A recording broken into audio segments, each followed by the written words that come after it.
हे hi everyone, कैसे हो आप सब। देख सकते हो आज हमारे यहाँ कितनी ज़्यादा बारिश हुई। शायद से ये रात को ही बहुत ज़्यादा बारिश हुई है।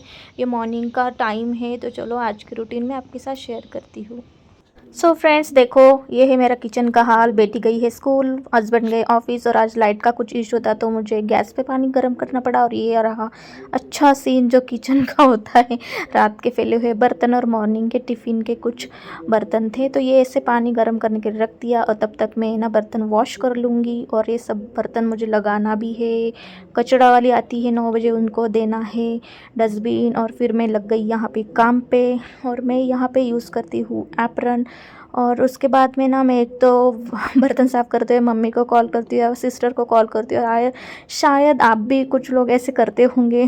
और फिर मेरा ना ईयरफोन ख़राब हो चुका था, इसलिए मैंने अभी उसके सिवा तो मुझे बर्तन साफ़ करने में मज़ा ही नहीं आ रहा था। तो मैंने भगवान के यहाँ पे म्यूज़िक लगा दिया, क्योंकि मॉर्निंग का टाइम था और लग गई थी मैं मेरा बर्तन वॉश करने।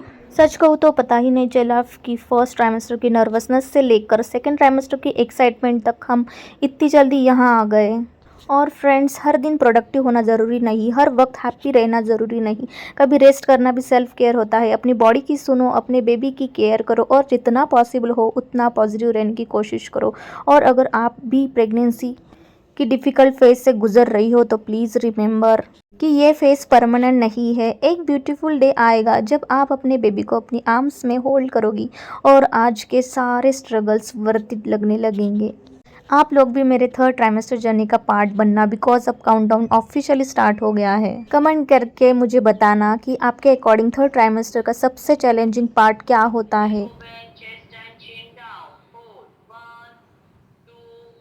7 मंथ में बेबी मूवमेंट ज़्यादा नोटिसेबल और स्ट्रॉन्ग महसूस हो सकते हैं। कभी बेबी किक्स, कभी रोलिंग मूवमेंट्स और कभी ऐसा लगता है जैसे बेबी अंदर पार्टी कर रहा हो। प्रत्यक्षं तत्त्वमसि त्वमेव केवलं कर्तासि त्वमेव केवलं धर्तासि त्वमेव केवलं हर्तासि त्वमेव सर्वं खल्विदं ब्रह्मासि त्वं साक्षादात्मासि नित्यं कृतं वच्मि सत्यं वच्मि अवत्वं मा अवतारम् अवश्य। आपका बॉडी अपना काम कर रहा है, आपका बेबी अपनी जर्नी पर है। बस अपने बॉडी की सुनिए, अपनी डॉक्टर की एडवाइस फॉलो करो। ब्यूटीफुल जर्नी को जितना हो सके उतना एंजॉय करो। तो मैं ना आज आपके साथ एवोकाडो टोस्ट की रेसिपी शेयर करने वाली हूँ।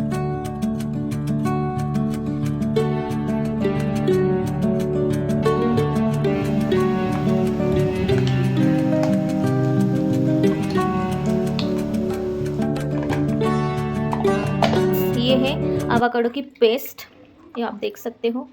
और एवोकाडो लेते टाइम ना आप थोड़ा ऐसे ही लेना, ज़्यादा ग्रीन मत लेना, क्योंकि वो ना घर पे ज़्यादा जल्दी ऐसे पकते नहीं है। तो ऐसे लिया ना तो ऑलरेडी वो अच्छा निकलता है, उसके अंदर ये सीड होता है। तो मैंने ना ये सब निकाल लिया था, उसको स्मैश किया था।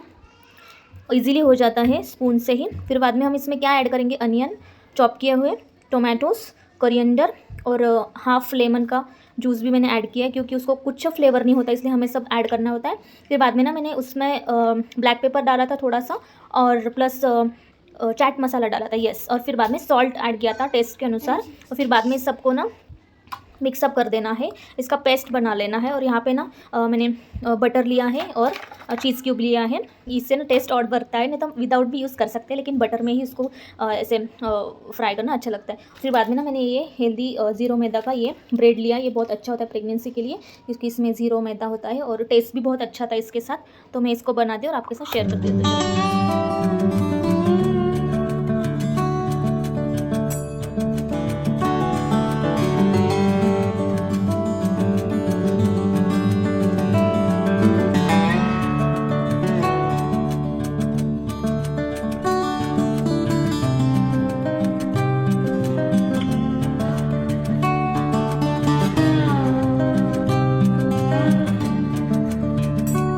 अब अगर टोस्ट आपको भी अच्छा लगा तो ट्राई ज़रूर करना। ये खा रही हूँ मैं ड्राई फ्रूट्स का लड्डू, जो कि मैंने कल रात को बनाए थे। ये है ना गुड़ की चाशनी से बनाया था, इसमें सब सीड्स वगैरह ड्राई फ्रूट्स डाला था, बहुत सिंपल तरीके से बनाया था। और दिन में भी सिर्फ एक ही खाती हूँ, जिससे मुझे सब न्यूट्रिशंस भी मिलते हैं और मूड भी अच्छा रहता है, स्वीट खाने का मन करता है तब। हेलो फ्रेंड्स, मैं नेहा, जैसे कि आप पहचानते हो मुझे। मेरा यूट्यूब चैनल अभी नया है और मैंने सोचा कि अभी व्लॉग करते करते आपसे भी थोड़ी बातचीत कर ली थी कि हम फ्लैट्स में रहते हैं, ज़्यादा कोई बातें नहीं करता, तो इसलिए मैंने खास करके यूट्यूब चैनल ओपन किया है कि अच्छे अच्छे दोस्त मिलेंगे, कुछ बातें होंगी, मेरी डेली रूटीन आपके साथ शेयर करूँगी, जैसे कि मैंने ये सब कुछ आपके साथ शेयर किया हुआ है ऑलरेडी। तो हुआ ये है फ्रेंड्स कि अभी कल ही नोटिफिकेशन आया यूट्यूब से कि अभी हमें जो पहले क्राइटेरिया था 4000 वॉच आवर का, वो अभी डबल कर दिया है, जैसे कि 8000 watch our, 8K watch our चाहिए तभी जाके चैनल मोनेटाइज होगा। और मैंने अभी स्टार्टिंग किया है और ये ऐसा कुछ नोटिफिकेशन आ गया है यूट्यूब की तरफ से। लेकिन इसमें तो मैं आपसे ही सपोर्ट मांगना चाहूँगी, क्योंकि आप ही हो जो मुझे यूट्यूब की जर्नी में साथ देने वाले हो या फिर आगे लेके जाने वाले हो। तो फर्स्ट ऑफ ऑल तो फ्रेंड्स कि मतलब आप देख तो रहे हो मेरे वीडियोस, लेकिन पता नहीं लाइक क्यों नहीं कर रहे हो, कमेंट क्यों नहीं कर रहे हो, पता नहीं आपको अच्छा लग रहा है कि नहीं मेरा वीडियोस। और आपको अच्छा कुछ लगता हो तो वैसे भी बताओ, जो मुझे कुछ इम्प्रूव करना चाहिए, जो आपको वीडियो में पसंद नहीं है या फिर आप वो देखना चाहते हो, आप भी मुझसे बातें कर सकते हो कमेंट के थ्रू। तो ये सब बातें तो होती रहेंगी, लेकिन आपके सपोर्ट के बिना मैं कुछ नहीं हूँ, और मेरी मेहनत और आपका सपोर्ट मुझे चाहिए। तो जो कि मैं मेरी मेहनत कर रही हूँ, लेकिन आप भी मुझे सपोर्ट करो। तो चलो, मुझे तो ये बातें करनी थी कि मेरा फर्स्ट और सेकंड ट्राइमेस्टर ऑलमोस्ट ख़त्म हो चुका है। अभी मैं एंटर कर चुकी हूँ 7th मंथ में, मतलब कि थर्ड ट्राइमेस्टर में, और इतने दिन फास्ट फास्ट जा रहे हो ना कि मैं क्या ही बताऊँ आपको। और उसमें भी हम अगर सेकेंड टाइम प्रेग्नेंट हो तो पता ही नहीं चलता, क्योंकि फर्स्ट टाइम प्रेगनेंसी में तो भी पता चला, एक एक दिन हम बहुत अच्छे से गुजारते हैं। और सेकंड टाइम में ये होता है कि घर की ज़िम्मेदारी बेटी और उसके मतलब स्कूल में जाएगी तब तक ही मुझे अच्छा फ्री टाइम मिलता है, उसमें भी फ्री कुछ नहीं कि घर के ही काम सब करो। और अभी तक मैंने मेड भी हाउस हेल्प कुछ लगाया नहीं है, क्योंकि मैंने सोचा कि अब मेरे से हो रहा है तब तक मैं करती हूँ, और ज़रूरत पड़ने पे मैं हाउस हेल्प लगा लूँगी। वैसे भी इजीली अच्छी मेड तो नहीं मिलती, लेकिन मैं कोशिश कर रही हूँ कि अच्छी मेड मिल जाए, क्योंकि फिर थोड़े घर के काम में हेल्प हो जाएगी। क्योंकि मेरा पियर जो है, मेरी मम्मी और ससुराल का जो घर है मेरा, वो बहुत दूर है यहाँ से, तो कोई मेरे साथ आ भी नहीं सकता यहाँ रहने के लिए। और कितने दिन रहेगा ना कोई आके, हर एक का अपना अपना संसार है, कुछ जिम्मेदारियाँ है, वो मेरे लिए इतना छोड़ के क्यों आएगा और कितने दिन तक आएगा। ये तो वही बात मुझे भी अच्छी नहीं लगती, क्योंकि मुझे ऐसे लगता है कि हम अगर कर लेंगे तो कर सकते हैं, और हस्बैंड का सपोर्ट भी है मेरे लिए। और होता क्या है कि बेटी की वजह से मैं थोड़े थक जाती हूँ, लेकिन कर लेती हूँ। और फिर मैंने सोचा कि थोड़ा हाउस हेल्प मिल जाए ना, तो फिर मैं अच्छे अच्छे और वीडियोज़ लाऊंगी, और वीडियो शूट करूँगी, क्योंकि इसके पीछे बहुत मेहनत होती है। एक व्लॉग शूट करना, एक शॉर्ट वीडियो शूट करना, मतलब आपको भी देखना होता है। एक दिन सिर्फ कैमरा उठा के शूट कर लो कुछ चीज़ें, फिर आपको पता चलेगा कि एंगल शूट करना, लाइट्स देखना, मतलब सब कितनी बड़ी बड़ी चीज़ें होती हैं, इसके बाद में वीडियो जाके बनता है और आप तक पहुंचता है। वो तो मेहनत करूँगी मैं, क्योंकि ये मेरा चॉइस है, सिर्फ मुझे आपका सपोर्ट चाहिए। और अभी थर्ड ट्राइमेस्टर में आते हुए ऐसे हो रहा है ना कि इतनी थकावट बढ़ चुकी है, और ऊपर से ऐसे लगता है कि पता नहीं ऐसा क्यों, इमोशनली ऐसे लगता है कि कोई पास में चाहिए बातें करने के लिए, या फिर कोई साथ में भी रहे दिन भर तो भी अच्छा लगता है। वैसे तो हस्बैंड सुबह चले जाते तो इवनिंग को ही आते हैं, मतलब 7-8 बज जाते हैं, तब तक तो मेरी बेटी 3 साढ़े 3 बजे आती, तब उससे पहले मैं अकेले ही रहती हूँ। काम बीम करने में दिन ऐसे निकल जा रहा है। और अभी 7 मंथ में जब मैं आई हूँ, तो सभी मैं यही आपके साथ डेली रूटीन शेयर करूँगी, मेरा क्या क्या चल रहा है और बहुत सारी चीज़ें, इसलिए वैसे जुड़े रहो। इस जर्नी में तो मैं मॉम टू बीस के लिए एक बात ज़रूर कहना चाहूँगी कि प्रेगनेंसी इज़ ब्यूटीफुल जर्नी। बहुत सुंदर बात है ये प्रेगनेंसी, हर किसी को नसीब नहीं होती है।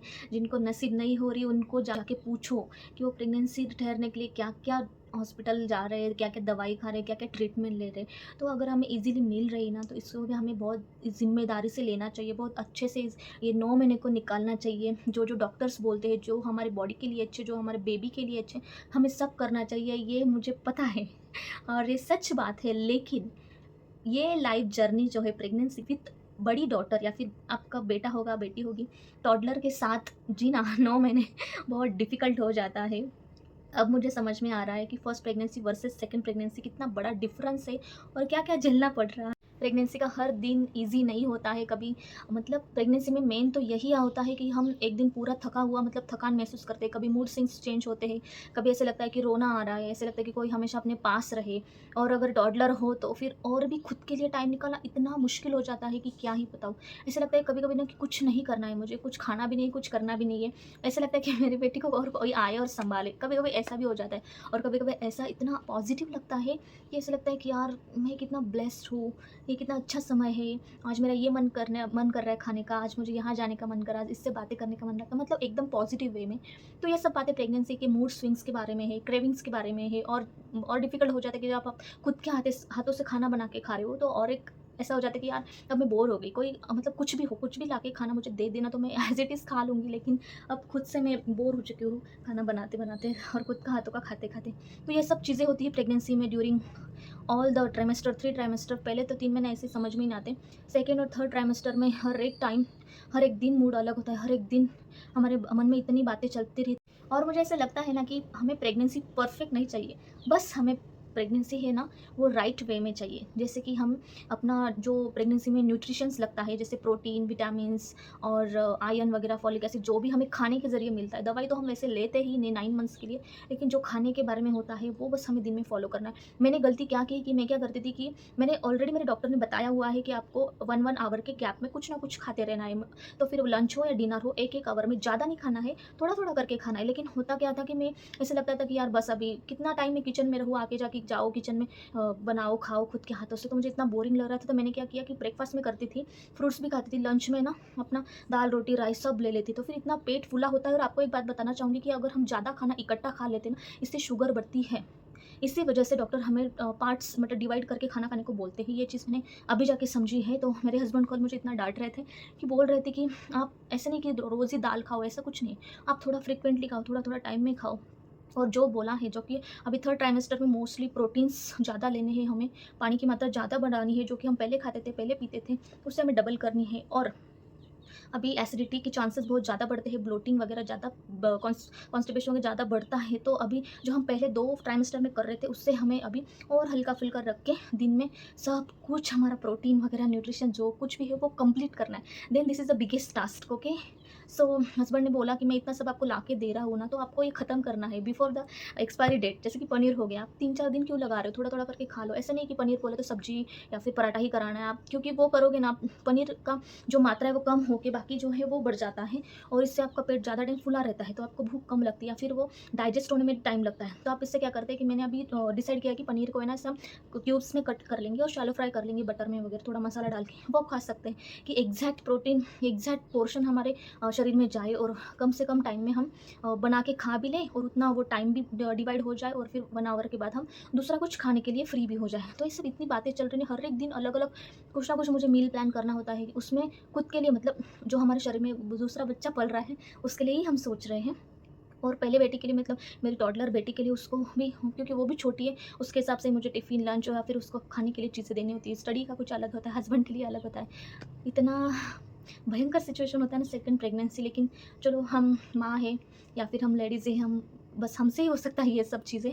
तो ऐसा कुछ चल रहा है अभी मेरा। आई होप आपको ये सब बातें समझ रही होगी मेरी, और आप भी मुझे कमेंट करा करो कि आपकी प्रेगनेंसी जर्नी कैसे जा रही है, आप क्या सिम्टम्स झेल रहे हो, या फिर आपकी क्या दिक्कतें हो रही है, या फिर मुझे और क्या करना चाहिए कि मैं और कुछ केयर कर सकती हूँ ज़्यादा से ज़्यादा। क्योंकि ये दिन इतने फटाक से जा रहे हैं ना कि क्या बताओ, कि मतलब जितना जितना जिन्होंने कुछ बताया, या फिर मैं कुछ पढ़ लेती हूँ, सर्च कर लेती हूँ, बस मैं उसके हिसाब से चलती हूँ। या फिर डॉक्टर तो हमेशा अपने हर एक विजिट्स में अच्छी-अच्छी बातें बता ही देते हैं कि क्या करना चाहिए, क्या नहीं करना चाहिए। तो अभी मेरा 7 मंथ का भी जब स्कैन वगैरह होगा, ग्रोथ स्कैन बोलते हो, या फिर जीटीटी का जो टेस्ट होता है शुगर का वगैरह, वो तो मैं आपके साथ शेयर ही करने वाली हूँ। क्योंकि फर्स्ट प्रेगनेंसी वर्सेस अभी इतने सारे टेस्ट बढ़ गए हैं ना कि कंपेयर ही नहीं हो पाते, याद भी नहीं रहता, क्योंकि 6 ईयर्स हो गए, तो फिर याद ही नहीं होता कि पहले क्या हुआ, अभी जाके क्या हो रहा है। मतलब यही कि हर एक प्रेगनेंसी अलग होती है, इसलिए ऐसा लगता है कि अरे यार, हम तो पहले भी प्रेगनेंसी देख चुके हैं, तभी हमें अभी इतना क्यों डिफिकल्ट जा रहा है। लेकिन होता है ये, हर एक प्रेगनेंसी अलग अलग। Till then bye bye.